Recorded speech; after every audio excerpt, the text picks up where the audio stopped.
Assalamualaikum warahmatullahi wabarakatuh. Perkenalkan, nama saya Putri Zahratul Isnainiyah. Di sini saya akan menjelaskan tentang uji Wilcoxon dengan Tifal Aksti Maharani. Yang pertama, saya akan menjelaskan tentang statistika non-parametrik. Statistika non-parametrik merupakan bagian statistik yang parameter populasinya atau datanya tidak mengikuti suatu distribusi tertentu atau memiliki distribusi yang bebas dari persyaratan dan variansinya tidak perlu homogen. Statistika non-parametrik biasanya digunakan untuk melakukan analisis pada data berjenis nominal dan ordinal. Statistika non-parametrik merupakan statistika beban sebaran atau tidak mensyaratkan bentuk sebaran parameter populasi, baik normal atau tidak. Selain itu, statistika non-parametrik biasanya menggunakan skala pengukuran sosial, yakni nominal dan ordinal yang umumnya tidak berdistribusi normal.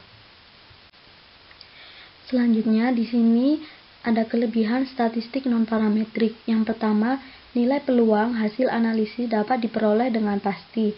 Yang kedua, dapat dipergunakan untuk menganalisis dengan jumlah cuplikan atau sampel yang sedikit atau batas minimal. Yang ketiga, dapat dipergunakan untuk menganalisis data populasinya berbeda. Yang keempat, dapat dipergunakan untuk menganalisis data yang diukur menurut skala nominal atau ordinal. Yang kelima, metode analisisnya relatif mudah dengan hanya menggunakan aljabar yang sederhana. Dan yang terakhir, keenam, mudah dipelajari dan dipergunakan.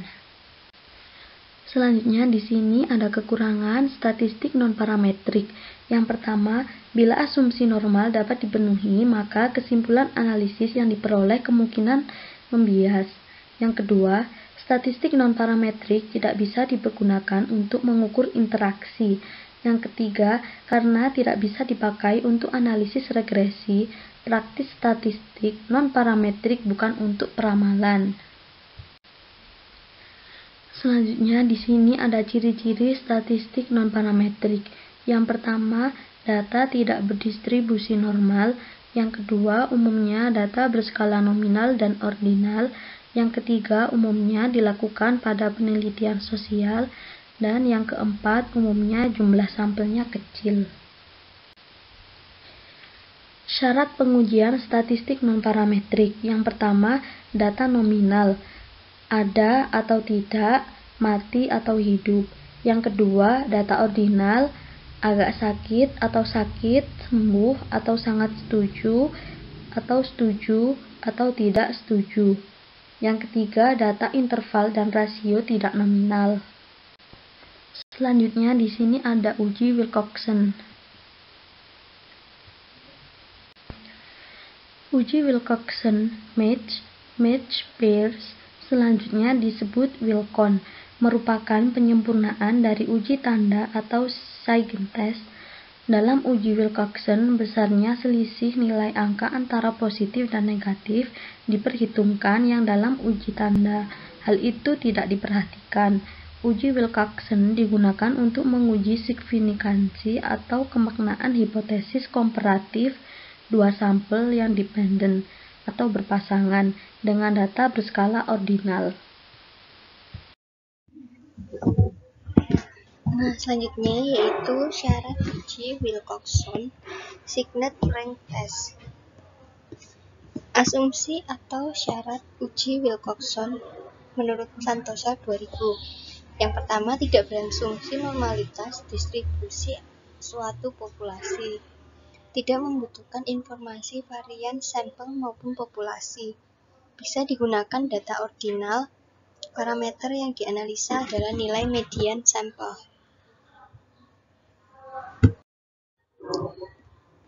Berikut rumusan nilai statistik uji Wilcoxon. Yang sebelah kiri yaitu untuk data tidak memiliki nilai duplikat atau notice. Yang sebelah kanan yaitu untuk data memiliki nilai duplikat with this. Selanjutnya yaitu contoh soal. Seorang peneliti ingin mengetahui apakah terdapat perbedaan berat badan yang signifikan sebelum dan sesudah mengkonsumsi obat diet CT. Untuk itu, itu, ia telah melakukan penelitian terhadap 11 orang yang dipilih secara random dengan menggunakan uji Wilcoxon. Apakah terdapat perbedaan berat badan yang signifikan sebelum dan sesudah mengkonsumsi obat diet ZT? Digunakan tingkat signifikan 5%. Pengumpulan data berat badan dilakukan pada waktu sebelum dan sesudah mengkonsumsi obat diet ZT dan disajikan dalam tabel berikut. Nah, berikut yaitu rumusan hipotesis. Yang pertama, H0 tidak ada perbedaan berat badan yang signifikan sebelum dan sesudah mengkonsumsi obat diet ZT. Untuk H1, terdapat perbedaan berat badan yang signifikan sebelum dan sesudah mengkonsumsi obat diet ZT. Selanjutnya yaitu aturan keputusan. Jika Z hitung lebih kecil dari Z tabel, maka H0 diterima. Dan jika Z hitung lebih besar dari Z tabel, maka H0 ditolak. Nah, selanjutnya kita membuat tabel bertanda Wilcoxon. Nah, ini tabelnya. Dengan ini namanya, terus X untuk berat badan sebelum, dan Y untuk berat badan sesudah. Nah, kemudian Y ini dikurangi X, Y min X. Selanjutnya, jika positif berarti mengalami peningkatan. Selanjutnya kita pindah ke kolom berikutnya yaitu Y min X. Kolom ini disebut kolom absolut. Jadi hasil yang sebelumnya negatif pindah ke kolom Y min X jadinya positif. Nah, ini selanjutnya membuat peringkat. Nah, ini ada kolom Y min X, lalu diurutkan dari nilai yang terkecil ke yang terbesar. Dan nanti kita bisa lihat untuk rankingnya untuk mulai 1, 2, 3, dan seterusnya. Nah, ini kok bisa ada nilai 4,5, ini cara menghitungnya bisa dilihat dulu jika ada angka yang sama seperti 17 ini kan double. Nanti kolom urutannya bisa dilihat bahwa terdapat angka 4 dan 5. Nah, ini ditambah terus dibagi 2. Jadi ketemunya 4,5. Ini di rata-rata gitu. Nah, selanjutnya yaitu menentukan nilai T atau nilai Wilcoxon. Nah, ini total ranking plus yaitu diperoleh 5,5. Total ranking negatif diperoleh 39,5. Nah, untuk mencari T, ini sama dengan min total ranking plus sama total ranking negatif. Nah, ini dicari yang negatif kan berarti yang 5,5. Selanjutnya yaitu menentukan nilai Z hitung dengan rumus berikut. Nah, keterangannya N yaitu banyak pasangan yang tidak sama nilainya. T yaitu jumlah ranking yang paling sedikit. Dan T kecil yaitu jumlah tis. Tinggal dimasukin ke dalam rumusnya ini dan ketemunya yaitu negatif 2,016. Selanjutnya yaitu menentukan nilai Z tabel. Nah, karena ini tabel dengan uji dua pihak, maka alfa dibagi 2 yaitu 0,05 dibagi 2 ketemu 0,025.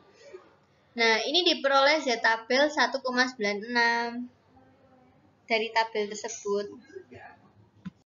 Selanjutnya, untuk menghitung nilai kritis Wilcoxon dengan jumlah sampel 11 dan tingkat signifikan 5%, yaitu diperoleh hasil 10. Dari tabel berikut kan nilai N-nya sebanyak 11, dan karena tutel alfa 0,05, jadi ketemu 10.